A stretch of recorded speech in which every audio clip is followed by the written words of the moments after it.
Hello कृषक भाइयों, आप सभी का स्वागत है एग्रीव्यूअर चैनल पर, जहां हम आपको कृषि से संबंधित सभी विषय पर जानकारी देते हैं। कृषि से संबंधित वीडियो देखने के लिए हमारे एग्रीव्यूअर चैनल को लाइक करें, सब्सक्राइब करें और वीडियो को शेयर करें। जैसे कृषक भाइयों आप जानते होंगे, खरीफ मौसम चल रहा है, धान की रोपाई लगभग हो चुकी है। कृषकों को अपनी फसलों को लेकर मन में कई तरह की चिंताएं रहती हैं। उनमें से एक, रोपित धान की फसल में अच्छे कल्ले निकलेंगे या नहीं। आपकी चिंता लाजमी है, क्योंकि जितने संख्या में कल्ले निकलेंगे उत्पादन उतना ही अच्छा होगा। आइए जानते हैं धान की फसल में कल्ले कैसे बढ़ाएं।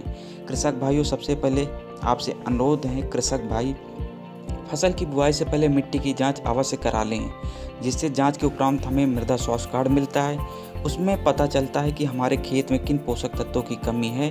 मृदा स्वास्थ्य कार्ड में उल्लेखित पोषक तत्वों का प्रयोग करने से हमारे मिट्टी पे उर्वरकों का संतुलन बना रहता है। साथ ही हमारी फसल को जरूरी सभी पोषक तत्व उपलब्ध हो जाते हैं।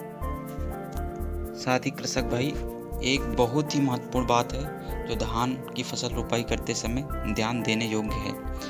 कृषक भाई, धान की रोपाई करते समय बहुत पुरानी नर्सरी का प्रयोग नहीं करना चाहिए। धान की रोपाई हुई तो 21 से 25 दिन की नर्सरी का प्रयोग करें। ऐसा करने से धान में अधिक संख्या में कल्ले निकलते हैं और फसल उत्पादन अच्छा रहता है। तीसरी बात यह है, जब आप धान की रोपाई करते हैं तो सबसे ज़रूरी है आपको पता होना चाहिए कि धान की फसल पर उर्वरकों का प्रयोग कैसे करना है। धान की रोपाई से पहले कृषक भाई यदि मिट्टी की जांच कराते हैं तो मृदा स्वास्थ्य कार्ड के अनुसार उर्वरकों का प्रयोग करें। यदि आपने मिट्टी की जांच नहीं कराई है तो समानतः 120 kilogram nitrogen, 60 kilogram phosphorus, 60 KG potash और 15 से 18 केजी जिंक सल्फेट का प्रयोग करना चाहिए। उर्वरकों का प्रयोग कैसे करना चाहिए, यह भी एक महत्वपूर्ण विषय है। यूरिया की कुल मात्रा की आधी डोज, फुल मात्रा DAP, फुल मात्रा पोटास एवं 8 से 10 केजी जिंक सल्फेट धान की रोपाई से पहले खेत में तैयारी करते समय डाल देना चाहिए। शेष यूरिया की मात्रा और जिंक की मात्रा 102 बार रोपाई से 30 से 35 दिन के अंतराल पर प्रयोग करना चाहिए।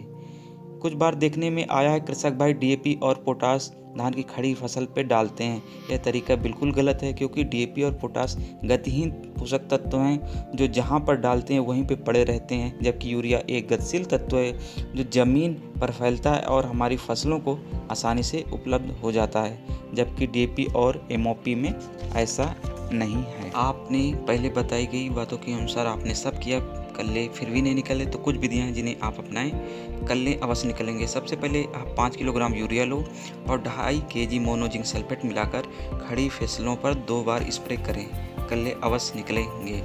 यदि आप धान की बढ़वार और कल्ले फिर भी नहीं निकल रहे हैं तो उसके लिए आप दूसरी विधि अपना सकते हैं। धान रोपाई के 30 दिन बाद इफ्को की सागरिका एक जैविक खाद आती जो समुद्री शैवाल से बनी होती। इसमें कई हार्मोन जैसे जिबरेलिन, साथ ही nitrogen, phosphorus, calcium, magnesium, sulphur, copper, benzene, amino acid, manganese आदि तत्व पाए जाते हैं। उपरोक्त पोषक तत्व शुरुआती धान के पौधे की वृद्धि व कल्ले निकलने में सहायता करते हैं। इसका प्रयोग फसल बुआई से 30 से 35 दिन के उपरांत करना लाभदायक माना जाता है।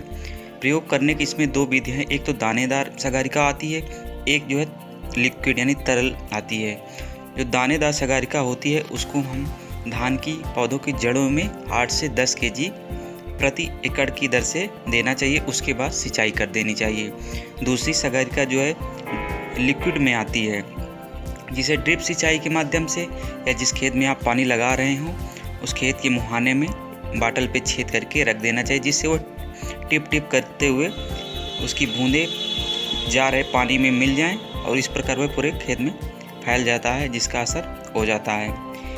इसका लाभ यह है, इसके प्रयोग से फसल की बढ़वार होती है, साथ ही अच्छे कल्ला निकलते हैं। तत्वों की जितनी भी आवश्यकता होती है शुरुआती इससे मिल जाते हैं। अगला एक जो परंपरागत तरीका है पाटा लगाना। इस विधि में क्या करते हैं, 10 से 15 फीट लंबी बल्ली या बांस ले लेते हैं। बहुत ज़्यादा वजन नहीं होना चाहिए और रस्सी से बांधकर एक व्यक्ति पूरे खेत में उसको चलाना चाहिए। लेकिन ध्यान देना चाहिए जिस समय आप पाटा लगाने जा रहे हों खेत में 4 से 6 इंच पानी होना चाहिए और हमारी फसल 25 से दिन की हो चुकी होगी, उसके बाद ही पाटा लगाना चाहिए। पाटा लगाने के बाद आप कुछ दिन बाद देखेंगे कि खेत में बहुत ज़्यादा जो है टिल्लिंग हो रही है। तो ऐसे ही कृषि से संबंधित वीडियो देखने के लिए हमारे चैनल को लाइक करें, सब्सक्राइब करें और वीडियो को शेयर करें। कृषि से संबंधित कोई भी क्वेश्चन हो आप पूछिए कमेंट सेक्शन पे, मैं उन सारे क्वेश्चन का आंसर